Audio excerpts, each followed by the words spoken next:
Donjëherë, pyetjet më të mëdha nuk kërkojnë përgjigje, por dritë që t'i ndriçojë. Kjo është një bisedë me shpirtin, me Mimoza Thaçin. Mimoza, mentore e mrekullive. Shumë njerëz thonë se përmes I Empower ka ndryshuar mënyrën se si e shohin jetën. Si filloi ky udhtim për ty? Nga erdhi ajo thirrje e brendshme që të çojë drejt kësaj rruge? Pas shumë vitesh kërkim të brendshëm, dhimbjesh dhe transformimesh personale, ndjeva se Zoti më thoshte: nuk e kaluar kohë në për këtë rrugë. Tani ndihmo të tjerët të gjejnë dritën.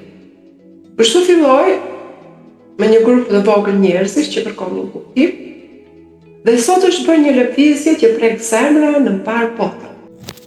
Çfarë kuptimi ka për ty fjala I Empower, që tashmë njihet në të gjithë botën? Për mua, fjala I Empower është kujtesë hyjnore, që jeton brenda secilit prej nesh. Nuk është një slogan, është një gjendje vetdije. Do të thotë, unë jam dritë, unë jam dashuri, unë jam bashkëkrijues i jetës time. Kur njeriu e kupton këtë, ai çlirohet nga frika, ndjenjat e fajt dhe zgjohet në fuqinë e shpirtit. Nëse ti thua unë jam fuqia, atëherë gjithë fuqia shkon vërtet tek ti. Edhe ajo fuqit e cila ti je është Zoti i cili të krijoi ty. Dhe kur ti thua se unë jam kjo fuqi, ti bashkohesh automatikisht me fuqinë krijuese. Dhe kur je në gjendje krijuese, atëherë ke mundësinë të krijosh shumë gjëra të bukura, si për veten ashtu edhe për familjen tënde. Shumë nga ndjekësit e tu flasin për transformime të thella pas retriteve dhe trajnimeve të tua. Çfarë e bën punën tënde kaq ndryshe dhe kaq të veçantë? Po, shumë nga antarët dhe çdo ditë kemi dëshmi të ndryshme të antarëve, se vërtet ju ndodhin shumë transformime. Unë mund të them se në I Empower nuk është thjesht trajnim, është përvojë.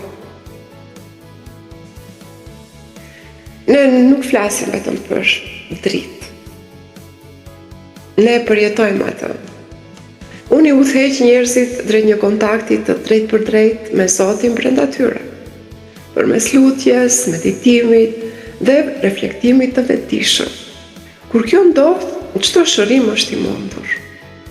Qoftë shërim emocional, shpirtëror, madje edhe fizik.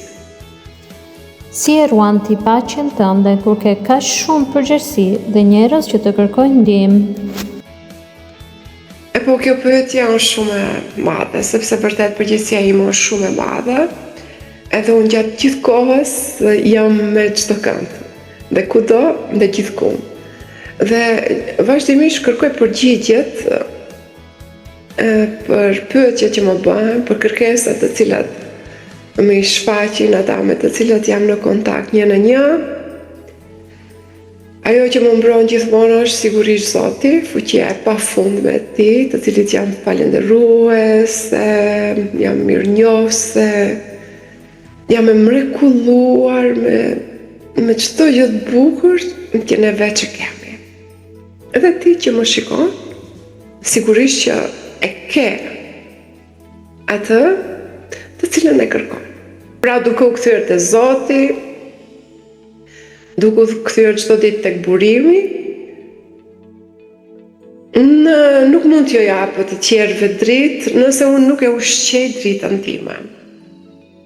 Lutja, heshtja, mirënjohja, qëndrimi me familjarët, me bashkëshortin tim çdo mbrëmje, vetëm ta kem aty afër, edhe nëse nuk flasim asgjë, por ndonjëherë shkëmbejmë mendime me të cilat të dy jemi dakord. Pra lutjet janë ritualet e mia të përditshme dhe unë më shumë lutem për të tjerët se sa për veten. Kam mësuar se paqja nuk është mungesë problemesh, por një zgjedhje për t'i parë ata me sytë hynor.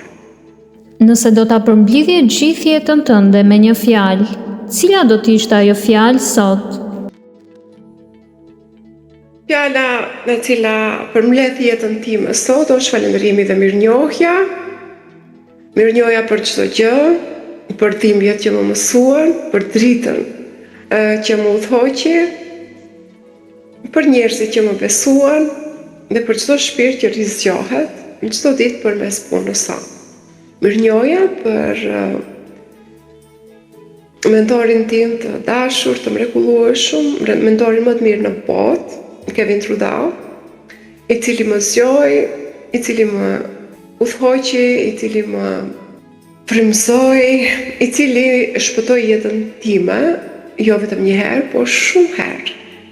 Vazhdimisht e bën të njëjtën. Në çdo lutje time, përgjigjja është tek ai gjithmonë.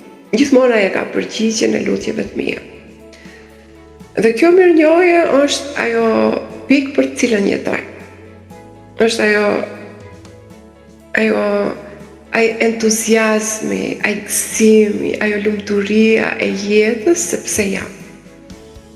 Sepse gjithmonë kur i shkruaj Kevin Trudau i them,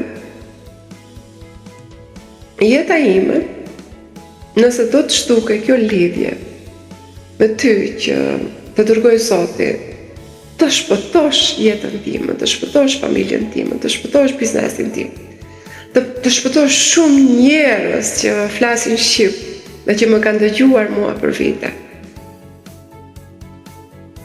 Nëse kjo shkëputet, atëherë në çdo gjë tjetër është baraz me zero.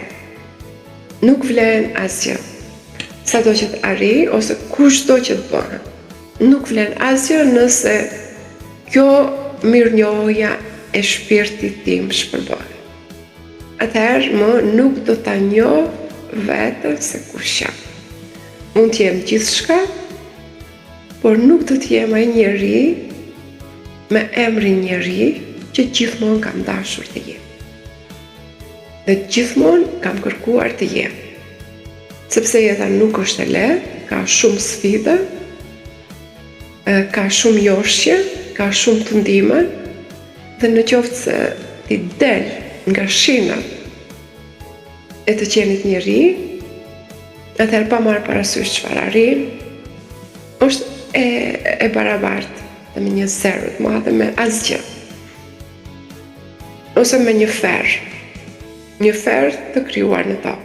Ka shumë njerëz sot që ndihen të lodhur, të humbur dhe që kërkojnë dritë. Çfarë do t'ju thosh atyre nga zemra jote? Okej, njerëzit që ndihen të humbur, do t'ju thoja, mos kërkoni Zotin jashtë. Ajo është brenda jush. Në frymën që merrni, në heshtjen që ju fton të dëgjoni, pra filloni aty. Dhe përshpëritni vetes çdo ditë, unë jam dritë, unë jam dashuri, unë jam fuqi. Kur e thua me zemër, gjithçka fillon të ndryshon. Dhe si mesazh shumë të fuqishëm, të cilin dua ta ndaj me ju, janë fjalët e fundit të Budës para saj të vdiste. Je llampë për veten tënde. Kur Buda ndodhej në shtratin e vdekjes, nxënësi i tij Ananda e pyeti: kush do të jetë mësuesi ynë pas largimit tënd? Dhe Buda ju përgjigj: je një dritë për veten tënde. Je një stre për veten tënde. Mos kërko asnjë stre të jashtme.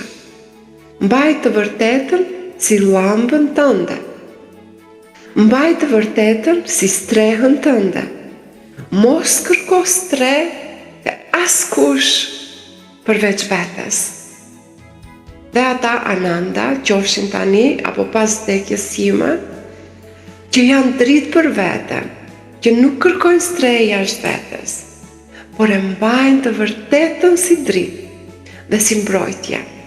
Ata do të ngjiten në majat më të larta të ndërgjegjes, por ata duhet të kenë etje për të mësuar. Ju dua shumë dhe ju falenderoj.